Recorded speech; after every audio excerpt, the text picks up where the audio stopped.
Restons debout et nous lisons ensemble le texte qui est dans le livre d'Exode. Exode au chapitre 33. Et je vais lire quelques versets à partir du verset, je vais lire à partir du verset 7. Exode 33 à partir du verset 7. Moïse prit la tente et l'adressa hors du camp à quelque distance. Il appela tente d'assignation. Et tous ceux qui consultaient l'Éternel allaient vers la tente d'assignation qui était hors du camp. Lorsque Moïse se rendait à la tente, tout le peuple se levait. Chacun se tenait à l'entrée de sa tente et suivait des yeux Moïse jusqu'à ce qu'il soit entré dans la tente. Et lorsque Moïse était entré dans la tente, la colonne de nuée descendait et s'arrêtait à l'entrée de la tente, et l'Éternel parlait avec Moïse. Seigneur, parle-moi, dites-le. Seigneur, parle-moi. Parle-moi chaque fois que je viens dans ta présence, Seigneur. Tout le peuple, verset 10, tout le peuple voyait la colonne de nuée qui s'arrêtait à l'entrée de la tente, et tout le peuple se levait et adorait à l'entrée de sa tente. L'Éternel parlait avec Moïse face à face, comme un homme parle à son ami. Puis Moïse retournait au camp, mais son jeune serviteur Josué, fils de Nun, ne sortait pas du milieu de la tente. Moïse dit à l'Éternel, « Voici, tu me dis, fais monter ce peuple, et tu ne me fais pas connaître qui tu enverras avec moi. Cependant, tu as dit, je te connais par ton nom, et tu as trouvé grâce à mes yeux. Maintenant, si j'ai trouvé grâce à tes yeux, fais-moi connaître tes voies. Alors je te connaîtrai et je trouverai encore grâce à tes yeux. Considère que cette nation est ton peuple. » Alors l'Éternel répondit, « Je marcherai moi-même avec toi et je te donnerai du repos. » Moïse lui dit, « Si tu ne marches pas toi-même avec nous, ne nous fais point partir d'ici. Comment serait-il donc certain que j'ai trouvé grâce à tes yeux, moi et ton peuple? Ne sera-ce pas quand tu marcheras avec nous et quand nous serons distingués, moi et ton peuple, de tous les peuples qui sont sur la face de la terre? » L'Éternel dit à Moïse, « Je ferai ce que tu me demandes, car tu as trouvé grâce à mes yeux et je te connais par ton nom. » Mais Moïse dit, « Fais-moi voir ta gloire. » Répétez-le. Fais-moi voir ta gloire. Oh, que ce soit votre prière de tous les jours et de tous les instants. Et ça va être ça le titre du message. Fais-moi voir ta gloire. Verset 19, l'Éternel répondit, je ferai passer devant toi toute ma bonté et je proclamerai devant toi le nom de l'Éternel. Je fais grâce à qui je fais grâce et miséricorde à qui je fais miséricorde. Et l'Éternel dit, on continuera plus tard. Amen. Vous pouvez vous asseoir. Le titre donc du message, c'est ça. Fais-moi voir ta gloire. Pas juste un titre, mais une prière. Seigneur, fais-moi voir ta gloire. Dans ces situations que je traverse, fais-moi voir ta gloire. Dans les problèmes que j'ai avec mes enfants, fais-moi voir ta gloire. Dans les difficultés que j'ai avec mon emploi, fais-moi voir ta gloire. Dans cette situation de crise dans laquelle nous sommes, fais-nous voir ta gloire. Fais-nous voir ta gloire. C'est vraiment une bonne prière et qui est tirée donc d'un texte. Un texte qui nous montre donc le genre de relation que Moïse entretenait avec Dieu. Une relation s'entretient. Moïse avait une relation soutenue avec Dieu. Moïse avait une relation nourrie. Ce n'est pas une relation occasionnelle, c'était une relation nourrie. Elle était entretenue par quoi? Par des moments de rencontre. Il y avait continuellement des moments de rencontre avec Dieu où il prenait le temps devant la face de Dieu pour l'adorer certainement, pour intercéder aussi en faveur de ce peuple rebelle. Moïse prenait le temps dans la présence de Dieu. Voilà qui fait qu'il avait une relation soutenue, une relation constante avec Dieu. Cette relation était soutenue aussi par des moments où Moïse venait répandre son cœur devant Dieu, où il disait qu'il avait besoin de sa présence. Moi aussi, je le dis souvent, Seigneur, j'ai besoin de ta présence, parce que non seulement que ta présence me fait du bien, mais sans ta présence, je ne peux rien faire. Je ne peux rien faire. Tout est là pour nous troubler, tout est là pour nous arrêter, tout est là pour nous amener à avoir des doutes ici et là. Mais je veux vivre dans ta présence. J'ai besoin de ta présence continuelle. Elle me rassure, elle me fait du bien. J'ai une mission à accomplir et j'ai besoin de ta présence. Moïse avait réalisé qu'il ne pouvait pas aller loin. Il avait une lourde mission de conduire ce peuple jusque dans la terre promise, mais qu'il ne pouvait pas aller loin sans la présence de Dieu au milieu de ce peuple. Un peuple qui est qualifié d'un peuple au cou raide, un peuple difficile. Mais Dieu voulait aussi que Moïse s'approche continuellement de lui et il veut que nous aussi, nous puissions continuellement être proches de lui. Vous savez, quelqu'un qui est proche du Seigneur, il a un impact, qu'il le veuille ou non, il a un impact. Ça se sent, ça se voit, ça se vit. Et la relation entretenue de Moïse avec Dieu a eu un impact sur la vie de Josué. Parce que nous voyons que Josué, voyant tous les bienfaits dans le vécu de Moïse, quand il voyait tous les bienfaits dans le vécu de Moïse, il s'est mis lui aussi à chercher la face de Dieu. Quand Moïse rentrait dans la présence du Seigneur, qu'il en ressortait, Josué restait là et dit, moi aussi je vais la voir, moi aussi je vais aller loin, moi aussi je vais aller en profondeur dans cette relation avec mon Seigneur. Donc il demeurait continuellement dans l'attente. Alors ce n'est pas étonnant évidemment que, non seulement que quand Moïse est mort, que ce soit lui qui ait été choisi. Oui, il était son serviteur, mais il a été son serviteur loyal. Et c'est lui que Dieu a choisi, a pointé pour dire, c'est toi qui vas continuer l'œuvre que Moïse n'a pas pu achever. Alors, quand Dieu te place à côté d'une personne consacrée, quand Dieu te met à côté d'une personne qui craint Dieu, quand Dieu te met en contact avec une personne qui craint Dieu, qui manifeste vraiment la présence de Dieu dans sa vie, qu'est-ce que tu en retires toi-même? Qu'est-ce que tu en retires comme bénéfice? Il faut que tu en retires quelque chose. Josué a retiré quelque chose de la vie de Moïse. De tout ce qu'il voyait Moïse faire, comment il vivait, il en a retiré quelque chose. Est-ce que toi, tu vas juste admirer et dire, waouh, quand lui, il est dans la présence du Seigneur, les choses changent. Quand lui, il fait ceci. Non, il ne faut pas juste admirer les autres. Tu es capable de faire la même chose, de t'approcher du Seigneur. Le Seigneur veut que nous puissions nous approcher de lui. Nous devons apprendre nous-mêmes de toutes ces personnes qui sont un exemple à suivre et pour que nous puissions nous aussi avancer dans notre relation avec Dieu. Nous voyons à plusieurs reprises Dieu reprendre et dire à Moïse, je te connais par ton nom, je connais ton cœur. Et Dieu connaissait le cœur de Moïse, un cœur qui le cherchait, un cœur qui le désirait, un cœur qui voulait s'approcher continuellement du trône de grâce. Dieu connaissait Moïse, voilà pourquoi que chaque fois qu'il se rendait dans la tente, la gloire de Dieu descendait sous forme de nuée. Il savait qu'il ne va pas dans la tente pour faire juste un devoir, pour faire juste un acte de présence. Il va dans la tente parce qu'il veut rencontrer Dieu. Et Dieu connaissait son cœur, et à ce moment-là, il descendait, sa présence descendait sous cette forme de nuée. Et au verset 11, on voit que Moïse pouvait s'entretenir avec Dieu et exprimer ses besoins. Et il parlait à lui comme un homme parle avec un ami. Spécial, spécial. Et j'aimerais ça. Je m'efforce d'y arriver. Il faut chercher, il faut y aspirer. Et le peuple était témoin de toutes ces scènes. Il n'y a pas que Josué qui voyait. Le peuple voyait quand la nuée descendait. Il savait. Quand ils ont marché dans le désert, que c'était la nuée qui le conduisait, c'était la présence de Dieu. Et quand cette nuée venait et descendait, s'arrêtait sur la tente quand Moïse était là, ils savaient que Dieu était présent. Donc il y avait un message. La gloire de Dieu dans la vie de Moïse n'était pas juste quelque chose de théorique, et elle a touché le peuple, parce que le peuple a vu la gloire de Dieu. Voilà pourquoi dans Exode 34, verset 10, l'Éternel, quand il a parlé à Moïse, il a dit, « Je ferai en présence de tout ton peuple, je ferai quelque chose, je ferai des prodiges en présence de tout ton peuple, des prodiges qui n'ont eu lieu dans aucun pays et chez aucune nation. Tout le peuple qui t'environne verra l'œuvre de l'Éternel. » Oh, ma prière pour vous, frères et sœurs, c'est que les gens qui vous environnent voient l'œuvre de l'Éternel dans votre vie, dans ma vie aussi. C'est vraiment ma prière, que nous ne soyons pas juste des chrétiens de nom, mais que nous soyons des chrétiens chez qui l'œuvre de Dieu est manifeste. Quand les gens du monde te voient et disent, eh oui, lui vraiment, on voit qu'il sert le Seigneur, on voit qu'il aime le Seigneur, on voit que le Seigneur est dans sa vie et dans sa présence. C'est vraiment une bonne chose.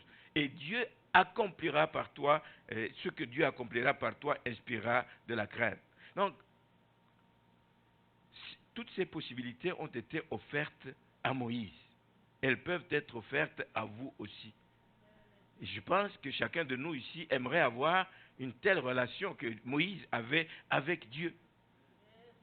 Mais il ne faut pas s'arrêter en cours de route. Quand tu as eu quelque chose, tu dis, ah, je m'en tiens à ça. Chaque fois que je vais dans la parole du Seigneur, il y a ça qui arrive. Aspirer à plus. Aspirer à plus. Moïse ne s'arrêtait pas de demander à Dieu. Il considérait qu'il était privilégié, mais il voulait encore plus et davantage. Il aspirait à plus. Il demandait à Dieu de lui faire connaître ses voies.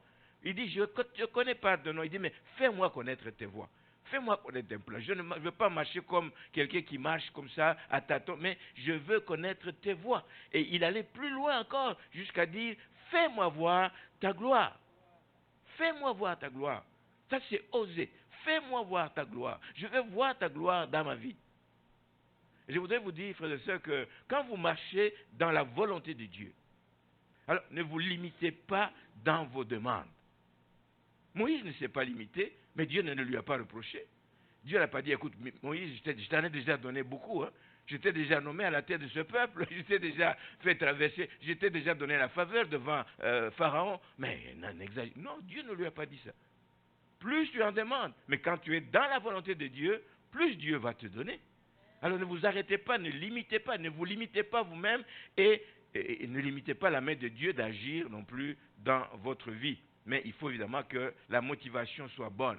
Il ne faut pas que vous demandiez la gloire de Dieu pour que les gens juste voient et disent, oh, ah oui, moi, hein, vous savez, quand je lève la voix, voici ce qui arrive. Non, ce n'est pas une bonne motivation. Mais il faut que ce soit pour que tu sois plus proche encore de Dieu, plus proche du Seigneur, plus proche de son cœur, pour savoir quel est le besoin dans un moment précis de ta vie, de ta famille, de l'église, du pays dans lequel tu es. Quel est le besoin? Pour que quand tu pries dans la bonne direction. Tu pries dans le but que Dieu veut accomplir dans une situation donnée. Alors, comme le cœur de Moïse était évidemment un cœur pur, les motivations étaient bonnes, Dieu accéda à ses demandes.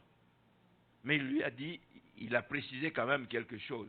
Et au verset 20 de ce texte, il dit, tu ne pourras pas voir ma face. Il dit, fais-moi voir ta gloire, donc fais-moi voir ta face en d'autres termes. Il dit, tu ne pourras pas voir ma face, car l'homme ne peut me voir et vivre. Au verset 21, l'Éternel dit, voici un lieu près de moi, tu te tiendras sur le rocher.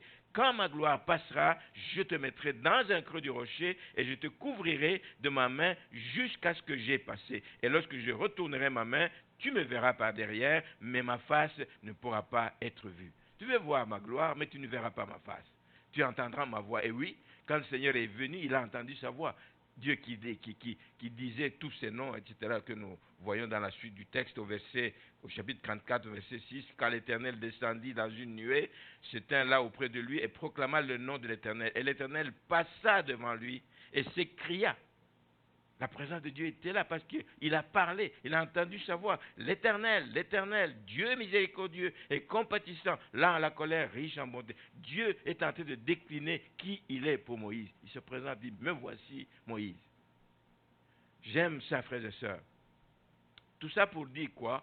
Et c'est vraiment le centre de ce que je veux dire ce matin, c'est que la gloire de Dieu, ce n'est rien d'autre que la présence manifeste de Dieu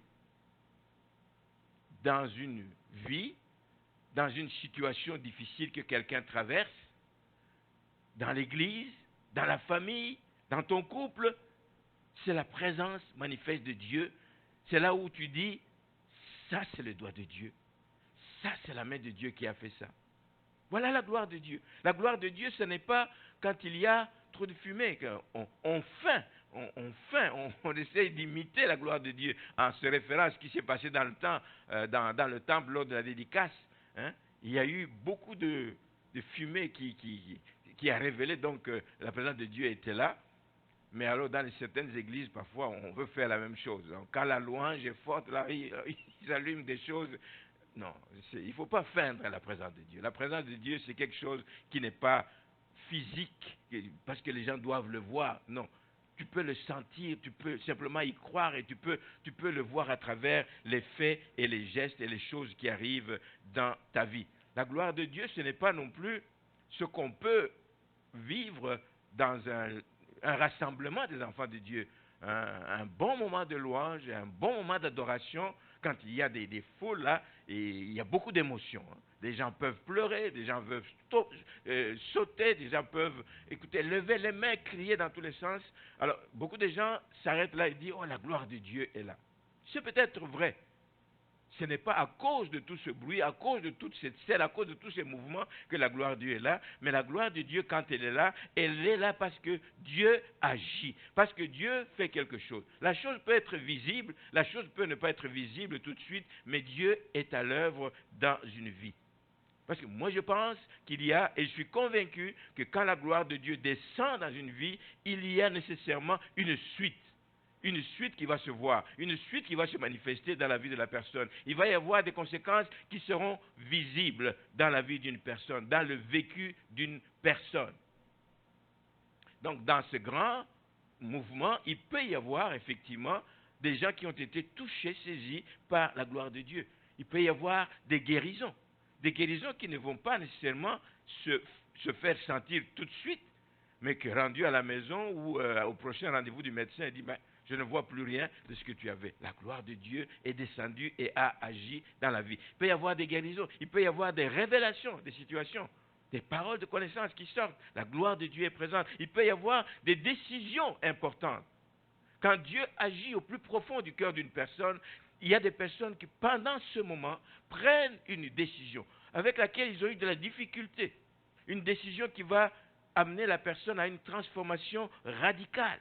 Une décision importante. Tu as eu de la difficulté à la prendre pendant toute ta vie, mais à un moment donné, instantanément, tu te sens libre pour prendre cette décision, etc. Ça peut être aussi des réponses que tu obtiens aux requêtes qui ont été présentées devant le trône de gloire. Vous savez, nous parlons beaucoup de voir Dieu face à face. Oui, nous le verrons face à face. C'est certain, si nous tenons ferme et fort, il y a un chant que nous disons, oui, nous le verrons face à face, si nous marchons jusqu'au bout, par la foi et malgré tout. Oui, nous le verrons face à face. Mais si nous flanchons, c'est tout à fait autre chose. Mais en attendant ce jour, nous avons besoin et nous pouvons demander à Dieu de nous faire voir sa gloire comme Moïse l'a fait. Nous pouvons le demander absolument. Et nous pouvons donc bénéficier de cette gloire, de la gloire de Dieu déjà ici-bas. Je vais vous donner deux petits exemples pour vous montrer que ce n'est pas toujours quelque chose de grand, de grandiose. Mais quand Dieu intervient, c'est réel. Vous entendez souvent des gens qui ont de la difficulté avec la cigarette. Longtemps. Hey, je me bats avec la cigarette. Je me bats avec la cigarette. Je n'arrive pas à abandonner la cigarette. J'ai du mal à abandonner la cigarette. Ou toute autre mauvaise habitude. Parce qu'il n'y a pas que la cigarette. Il peut y avoir d'autres mauvaises habitudes dans la vie. Mais un jour, dans une réunion de prière, ou seul à la maison, la gloire de Dieu, ça ne prend pas qu'il y ait une foule. Ça peut arriver pendant que tu es seul dans ta chambre, en train de prier. Un jour, au suite d'une prière qui a été faite, une prière de foi qui a été faite, toute envie te quitte. Tout d'un coup, tu n'as plus envie de fumer. Tout d'un coup, tu n'as plus envie d'aller dans des histoires de pornographie. Tout d'un coup, ça disparaît de ta vie. Tu ne t'es pas battu, il n'y a pas d'effort, il n'y a rien du tout. Tout à coup, cette chose, la délivrance est quasi immédiate. La gloire de Dieu est descendue dans la vie d'une personne. La gloire de Dieu s'est manifestée. Elle s'est manifestée dans la vie d'une personne. Il y a une touche spéciale de Dieu sur la vie d'une personne.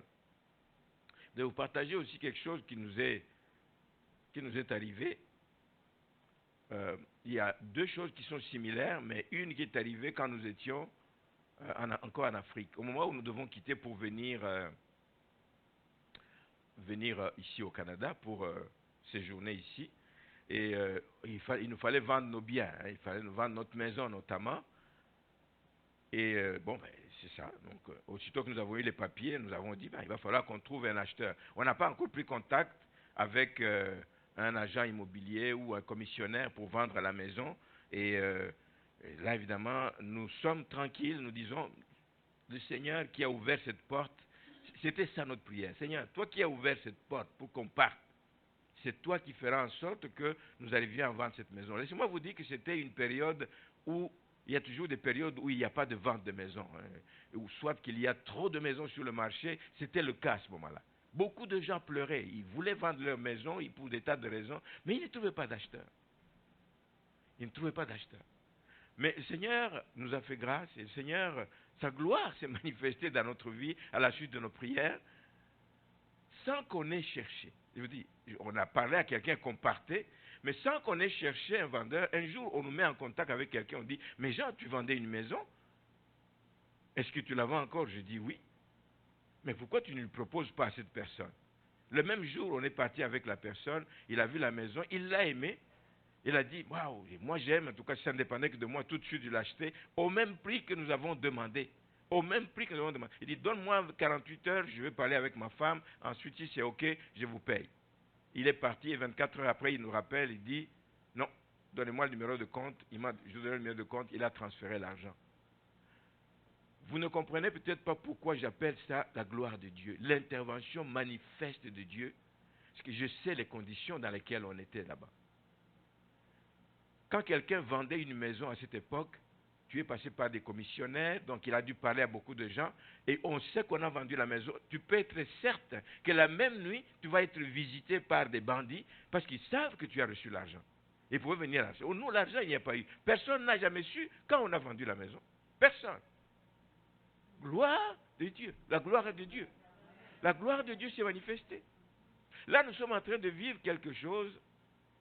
Certains avec qui nous prions le mercredi au téléphone parce qu'ils n'avaient pas accès à Internet. Prenons le temps de prier avec certaines personnes des fois. Je leur ai dit que on était en train de transformer notre appartement en haut de chez nous. Le locataire a vraiment tout brisé, m'a gagné tout. Alors, il faut tout refaire. Cuisine, salle de bain, les meubles et tout. Il faut tout refaire. C'est des gros travaux et tout. Et nous disions, Seigneur, nous allons mettre autant d'argent là-dedans. Et donne-nous, trouve-nous, 4 mois durant. Le gars a quitté depuis le mois d'avril, mars. Il a quitté au mois de mars, mais son contrat devait aller jusqu'en juin. Mais il a quand même payé le mois d'avril, mai, mais il a refusé de payer le mois de juin, c'est pas grave. Mais pendant ce temps, nous prions, Seigneur, tu vois ce qu'on veut faire, tu vois ce qu'on est en train de faire, trouve-nous un bon locataire. Un locataire que toi-même tu vas choisir, mais qui ne va pas nous créer des problèmes. Seigneur, tous les jours, on priait à deux. Mais je sais qu'il y a des gens qui se sont joints. D'ailleurs, la dernière fois, il y a un frère qui a sorti ça comme ça. Il dit, mais non, il faut qu'on prie pour que vous ayez un bon locataire. Je dis, waouh! Et une prière intense qu'il a faite ce jour-là. Maintenant, écoutez ce qui s'est passé. Pendant qu'on est en train de faire des travaux, il y a toutes sortes d'ouvriers qui viennent, dont un peintre. Le peintre vient et puis il commence le travail. Puis il m'arrive de temps en temps de monter pour aller voir comment ça évolue et tout, parce que je veux être certain que ça se passe bien. Et puis il me voit et puis il vient, bonjour monsieur. Je dis bonjour. Il dit, mais vous êtes monsieur qui? Je dis Jean. Est-ce que c'est vous le propriétaire? Je dis oui, c'est moi. Je dis, mais pourquoi? Il dit non, je voulais simplement savoir parce que moi je me cherche un logement. Écoutez, intérieurement je me suis dit, un peintre. Voilà ce que je me suis dit. Un peintre. Alors, comme pour le décourager, je lui ai fixé un loyer. Je dis, ça va coûter autant, le loyer. Me disant que ça va le décourager. Et il me dit, mais no problème. Il dit, don't worry about that. Donc, non, pas de problème avec ça. Il a accepté le loyer que j'ai fixé.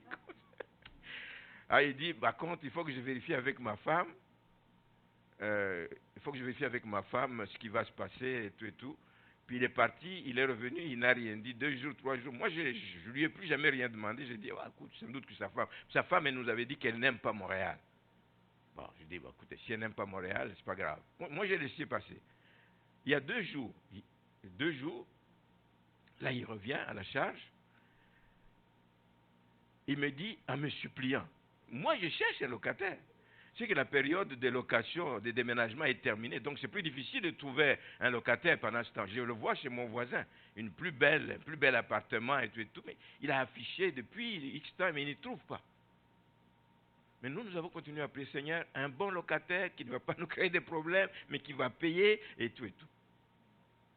Et là, il revient à la charge et dit, voici, ça c'est hier cette fois-ci. Avant-hier, il me dit, mais écoute, je vais te revenir, je voudrais venir avec ma femme pour visiter l'appartement. Alors, ils sont venus hier et puis il dit, non, nous prenons, c'est ce qu'il nous fallait et tout, nous prenons l'appartement. Moi, j'ai dit à Donna, j'ai dit, ça, c'est le doigt de Dieu. Ça, c'est vraiment, nous n'avons pas à courir à chercher un locataire. Le locataire vient vers nous lui-même. Vient vers nous. Et il accepte les conditions que nous avons posées.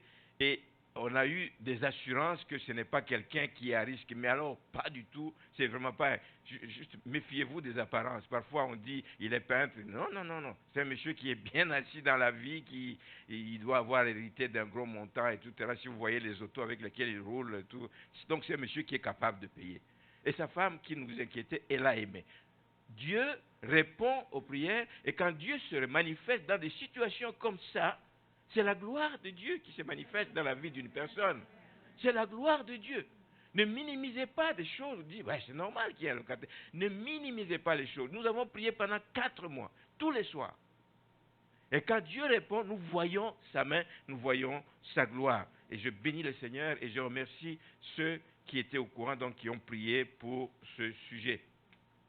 Aujourd'hui, frères et sœurs, il ne manque pas des sujets, des raisons pour crier à Dieu. Ça ne manque pas. Il y en a beaucoup.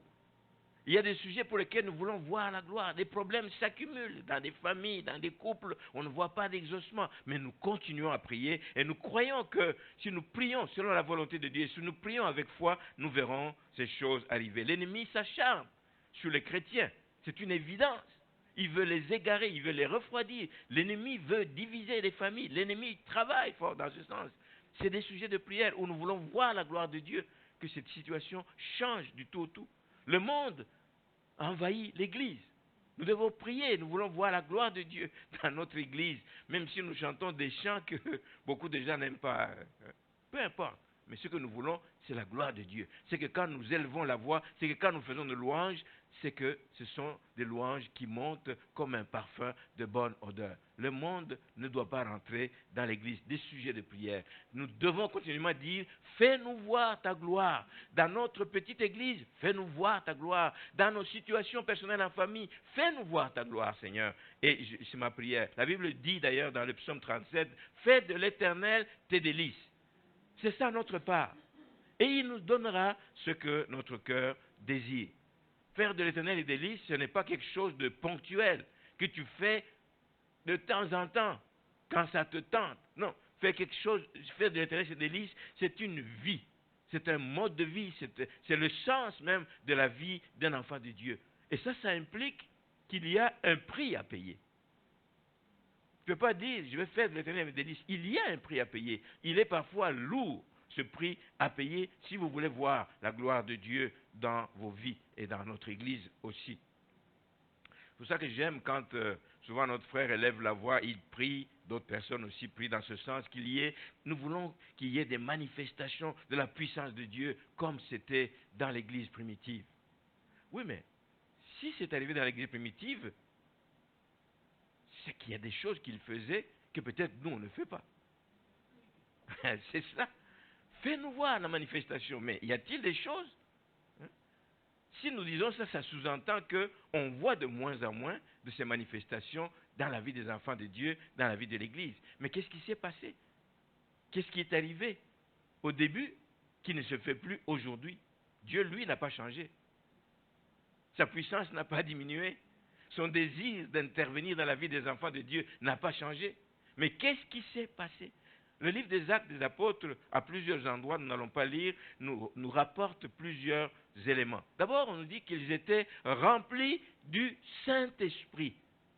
Voici le partenaire principal avec lequel nous devons travailler. Tout ce que nous faisons, faisons-le avec le Saint-Esprit, qui nous précède dans tout, qui nous accompagne dans tout, qui nous conseille, que le Saint-Esprit nous éclaire en toutes choses. Si nous travaillons avec le Saint-Esprit, nous sommes sur la bonne voie, comme l'Église primitive. Ce que l'Église primitive faisait, et qui faisait sa force, c'est qu'il persévérait dans les prières. Il persévérait dans les prières d'ensemble. Ce n'est pas chacun qui priait chez lui, mais ils avaient des moments d'ensemble, de prières d'ensemble. Ce n'était pas non plus des prières routinières.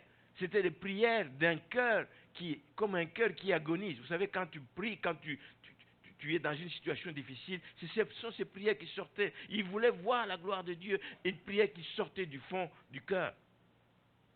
Ce qui se passait, c'est qu'on voit des disciples qui étaient peureux, qui ont prêché avec puissance et avec autorité. Parce que certainement, quand ils partaient en mission pour aller annoncer l'évangile, mais il y a des gens qui restaient derrière eux, qui intercédaient. Est-ce qu'on prie assez pour nos prédicateurs? Nous venons à l'église, oui, ben c'est qui va prêcher? Non. Depuis samedi, on prie Seigneur demain, qu'une parole sorte, qui vienne me rencontrer, qu'une parole sorte, qui vienne me faire du bien, qu'une parole sorte, qui vienne me bénir, qu'une parole sorte, qui vienne me remettre sur le droit chemin, qu'une parole sorte. Utilise ton serviteur. Priez pour les prédicateurs. Priez pour tous ceux qui annoncent l'évangile. Alors le résultat, évidemment, vous le connaissez, je n'ai pas besoin d'y revenir, il est évident, il y avait à cette époque-là beaucoup de conversions. On ouvrait la bouche, c'était, 3000 âmes. Bon, on ne peut peut-être pas s'attendre nécessairement à 3000 ici, mais si on avait au moins une âme à chaque mois ou à chaque qui se convertissait au Seigneur, nous allons bénir le Seigneur. Mais il peut aussi faire autant que dans l'ancien temps. Il se faisait beaucoup de prodiges et de miracles. C'était des hommes comme nous. Mais c'était le Saint-Esprit avec eux, qui, le Seigneur les précédait partout où ils allaient. La force de ces gens aussi, c'est qu'ils n'ont pas abandonné. Ils n'ont pas abandonné leur mission. Ils n'ont pas abandonné leur assemblée parce qu'il y avait des arrestations ou parce qu'il y avait des persécutions. Non, ils n'ont pas arrêté. Alors nous ne devons pas arrêter non plus de fréquenter nos assemblées. Nous savons par conséquent quoi faire. Chacun de nous sait ce qu'il nous devons faire pour que l'Église puisse faire la différence. Et l'Église est appelée à faire la différence. Le Seigneur n'a pas implanté son Église juste pour dire, bon, il y a une Église à l'Assomption, une Église à tel endroit. Non. C'est pour que nous fassions la différence dans la vie des gens que nous côtoyons, dans la vie des gens que nous fréquentons, dans la vie des gens qui fréquentent cette Église. Et nous voulons voir, donc, à travers ça, nous voulons voir la gloire de Dieu. Je voudrais faire remarquer une chose, que de tous les 12 apôtres, 12 disciples de Jésus-Christ, il y a 3 dont le nom revenait souvent. Dont le nom revenait souvent parce que Jésus les prenait souvent avec lui, sans doute parce que c'était des gens qui avaient envie d'être tout le temps à côté de Jésus. Et Jésus a vu leur cœur et il faisait partie de ce qu'on appelle le cercle restreint, le cercle rapproché. Pas la garde rapprochée, mais le cercle rapproché. Ceux que Jésus avait du plaisir à voir continuellement avec lui partout où il allait. Rappelez-vous quand il est allé pour la fille de Jairus qui était malade, il les a amenés. C'est les 3, Pierre, Jean et Jacques. Pierre, Jean et Jacques. Quand il était à Gethsémani, Pierre, Jean et Jacques. Quand il est allé prier sur la montagne, Pierre, Jean et Jacques. Des gens qui avaient le cœur tout entier pour lui, des gens qui ne manquaient pas, qui aimaient vivre des occasions d'intimité avec Jésus-Christ. Et c'est eux qu'il prenait dans tous les moments particuliers donc, que Jésus-Christ avait. Alors la gloire de Dieu, c'est donc le résultat de notre marche fidèle. C'est un résultat. La gloire de Dieu, ce n'est pas quelque chose qui tombe du ciel comme ça. C'est le résultat d'une marche fidèle. C'est le résultat de notre proximité avec le Seigneur. Et quand la gloire de Dieu arrive dans la vie de quelqu'un, elle ne laisse pas cette personne sans impact. Nous venons de voir le cas de Moïse. Il a impacté Josué, et puis on dit qu'il va impacter tous les peuples. Le peuple qui je t'ai confié va voir ce que je fais à travers toi, et ce que je fais à travers toi, et pour ce peuple, va être différent de tout ce que j'ai fait dans aucune autre nation. Donc elle ne nous laisse pas sans impact. Une des premières choses qu'elle nous permet, c'est de manifester le caractère de Jésus-Christ. Quand la gloire de Dieu est dans nos vies, il nous permet de manifester le caractère de Jésus-Christ. Rappelez-vous, Étienne, à la fin de ce jour, quand on est en train de le lapider, là, il était lapidé à mort dans le livre des Actes, au chapitre 7, verset 55, il est dit que « Mais Étienne, rempli du Saint-Esprit, et fixant les regards vers le ciel, vit la gloire de Dieu. » Il a vu la gloire de Dieu et Jésus à la droite. Il était debout pour l'accueillir. Alléluia. Parce que ce n'était pas n'importe qui. Amen. Jésus debout pour accueillir Étienne. Allez, pendant qu'il était lapidé, il pouvait se dire, mais Seigneur, viens à mon secours, regarde, c'est pas juste, j'ai vécu pour toi, j'ai servi. Non. Il a dit, comme Jésus a dit quand il était sur la croix, il dit, pardonne-leur parce qu'ils ne savent pas ce qu'ils font. Il a demandé pardon pour ses bourreaux, comme Jésus l'a fait. Donc, il manifeste la vie de Jésus-Christ. Et nous devons, nous aussi, manifester la vie de Jésus-Christ à travers tous les contacts que nous avons avec d'autres personnes. L'autre chose que la gloire de Dieu nous permet, c'est nous permet de vivre des choses extraordinaires, des miracles, des guérisons, etc. Hein? Comme Pierre et Jean, quand ils allaient au temple pour aller prier, ils passaient régulièrement là. Mais le jour où la gloire de Dieu était sur leur vie, donc après la Pentecôte, ils vont là-bas, ils trouvent ce paralytique qu'ils voyaient régulièrement, qui était là pour commander de l'argent. Il dit, je n'ai ni or ni argent, mais ce que j'ai, la présence de Dieu dans ma vie, je te le donne. Lève-toi et marche. Et c'est arrivé. Pierre, lui-même, quand il est face à face avec Ananias et Saphira, ils viennent avec un mensonge, croyant que vous allez mentir à un homme. Mais la présence de Dieu était lui. Il a donné la révélation de ce qui s'est fait. Non, le produit de la vente, ce n'est pas celui-là. Tu as pris une partie. Pourquoi tu as voulu mentir? Et il est mort. La gloire de Dieu est bonne du côté de Pierre, mais regarde ce qui est arrivé devant le péché d'Ananias et Saphira. Pierre, quand il est en prison, il est jeté en prison, il est gardé parce qu'on ne veut plus qu'il sorte. Parce que cet homme, quand il ouvre la bouche et qu'il parle aux foules, ben c'est des grandes conversions qui se passent. C'est des gens qui se tournent vers Jésus. On dit on ne veut plus le voir. On le garde dans une prison forte là, avec 4 escouades de 4 soldats, mais il pensait avoir pris toutes les précautions nécessaires, mais la gloire de Dieu est descendue. Un ange de Dieu, du Seigneur, est venu et il a ouvert les portes, il a libéré, l'homme est sorti. Même chose quand il est allé prier pour Tabitha. Vous savez, donc tout ce qui a été fait par les différents serviteurs de Dieu. Il y a même des passages dans la Bible où on parle un passage dans la Bible où on parle de Paul. Des gens prenaient des mouchoirs qui avaient touché Paul et ils allaient l'imposer sur les gens qui étaient malades et la malade était guérie. Il y a des gens qu'on amenait, des gens, juste l'ombre de Pierre. La gloire de Dieu était sur eux. Même l'ombre de Pierre permettait aux gens de guérir les malades. En tout cas, il y avait tellement de choses.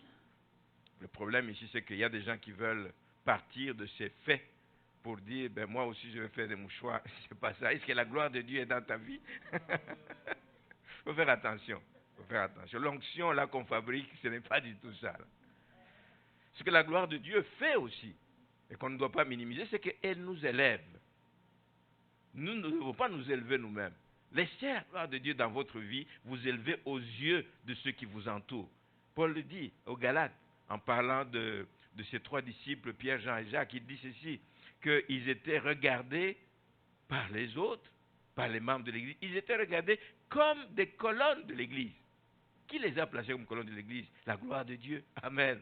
La gloire de Dieu. Ils étaient regardés comme des colonnes de l'Église à ses débuts. Et Jacques lui-même a fini par être donc le responsable de l'Église. Voilà donc autant de choses que la gloire de Dieu peut produire dans la vie des fidèles. Est-ce que c'est votre désir de voir la gloire de Dieu et que vous puissiez vivre dans la gloire de Dieu? Si c'est le cas, ben, dites au Seigneur, Seigneur, fais-moi voir ta gloire. Fais-moi voir ta gloire. Chacun de nous ici a une situation, au moins une, sur laquelle il veut voir la gloire de Dieu agir, intervenir. Chacun de nous a au moins une situation. Donc que le Seigneur nous fasse grâce. Frères et sœurs, il y a tellement de promesses dans la parole de Dieu. Il y a promesses de la gloire de Dieu, mais il y a tellement de promesses que nous ne devons pas nous relâcher. Nous ne devons pas nous relâcher, mais nous devons imiter la foi et la persévérance de ceux qui ont vécu la gloire de Dieu. Que ce soit un exemple pour nous, pour que nous aussi nous puissions rechercher à vivre ces moments. Ils sont allés jusqu'au bout de leur mission, même si à la fin plusieurs ont payé de leur prix. Ça a coûté cher. La gloire de Dieu est descendue dans leur vie. Ils ont eu un impact extraordinaire, mais ça leur a coûté cher. Il y a un prix à payer, j'ai dit tout à l'heure. Plusieurs sont morts, martyrisés, etc. Pierre, on dit qu'il est mort pendu à l'envers, etc. On sait que Jacques, lui aussi, a été décapité. Donc, voyez-vous, Jean, le 3e disciple que Jésus aimait, même si, bon, parmi les 3, il a vécu longtemps. Il a vécu longtemps, mais où est-ce qu'il a terminé sa vie? Il était relégué loin, là, dans l'île de Patmos. On l'a jeté loin, on dit, ah, là, tu n'auras plus à impacter des gens, tu n'auras plus à... Tu n'auras plus contact avec personne, tu es relégué là-bas, tu es prisonnier là-bas, tu vas terminer tes jours là-bas. Mais on ne peut pas reléguer un enfant de Dieu. La gloire de Dieu, quand elle est avec nous, elle est avec nous partout. Il était là-bas à l'île de Patmos, il a levé les yeux et il a vu le ciel ouvert. Il a vu le ciel ouvert, il a reçu une des révélations. Il n'y en a pas plus grande révélation qu'un homme ait eue. C'est la révélation de ce qui va arriver à la fin des temps. Quand la gloire de Dieu est dans ta vie, peu importe où on peut t'enfermer, peu importe les gens qui veulent t'écraser, mais on ne peut pas t'empêcher d'être en communion avec le trône de grâce. Vraiment que le Seigneur nous aide. Et si vous voulez voir la gloire de Dieu se manifester au milieu de nous, oui, dans vos familles, oui, dans vos vies personnelles, mais même au milieu de nous comme Église, alors ne recherchons pas, ne courons pas sur des signes ponctuels. Ce n'est pas des signes que nous voulons, c'est une relation. Relation qui nous permet de continuellement mettre notre foi en action, de croire que Dieu veut être avec nous, de ne pas limiter Dieu dans ce que nous demandons et de ne pas nous limiter nous-mêmes à quelques expériences. Ah, j'ai déjà fait telle expérience, ok, la gloire de Dieu est dans ma vie. Non, il faut en vouloir davantage et beaucoup plus. Je vous ai dit tantôt que Dieu n'a pas reproché à Moïse d'avoir voulu en avoir, d'avoir plus, se rapprocher davantage du Seigneur. Et Dieu ne vous le reprochera pas non plus. Croyez en Dieu. Croyez en ses promesses. Exercez-vous à vous approcher de Dieu continuellement, à rechercher son intimité. Aspirez. Nous avons dit que c'est un partenaire efficace. Aspirez au don du Saint-Esprit qui vous permet de faire la différence et manifestez-le évidemment autour de vous. Mais priez, priez, priez sans cesse pour que vous puissiez retrouver cette puissance qui a fait la force de l'Église primitive. Voilà donc le prix à payer, c'était ça le message que j'avais ce matin. C'est le prix à payer. Il y a un prix à payer si vous voulez faire éclater la gloire de Dieu, si vous voulez la manifester au monde. Il y a un texte dans l'Évangile selon Jean, juste je vais le lire, je termine avec ça. Dans Jean 17, quand Jésus faisait sa prière sacerdotale, Jean 17, verset. Quand Jésus priait donc pour ses disciples, il dit, ce n'est pas pour eux seulement que je prie, mais encore pour ceux qui croiront en moi par leur parole, par la parole des disciples, afin que tous soient un comme toi, Père, tu es en moi et comme je suis en toi, afin que eux aussi soient un en nous, pour que le monde croie que tu m'as envoyé. Donc, la manière dont nous vivons doit faire en sorte que le monde croit. Le fait que la grâce de Dieu, la gloire de Dieu est dans nos vies, va faire en sorte que le monde croit que nous aussi, nous sommes enfants de Dieu, envoyés par Dieu. Il dit, je leur ai donné la gloire que tu m'as donnée. Je leur ai donné, Dieu nous a donné déjà la gloire qu'il a reçue du Père, afin que nous soyons un, etc., mais afin que le monde connaisse que tu m'as envoyé et que tu les as aimés. Donc, la gloire de Dieu, ce n'est pas juste une décoration qui est dans notre vie, c'est pour un but. Quand la gloire de Dieu vient dans notre vie, c'est pour un but, c'est pour que le monde sache que nous servons un Dieu vivant et pour qu'eux aussi puissent être attirés donc, à Dieu. Alors, la prière que nous devons faire continuellement, c'est celle-là. Seigneur, viens à mon secours, je veux voir ta gloire dans ma vie, dans ma famille et dans mon Église. Amen. Amen.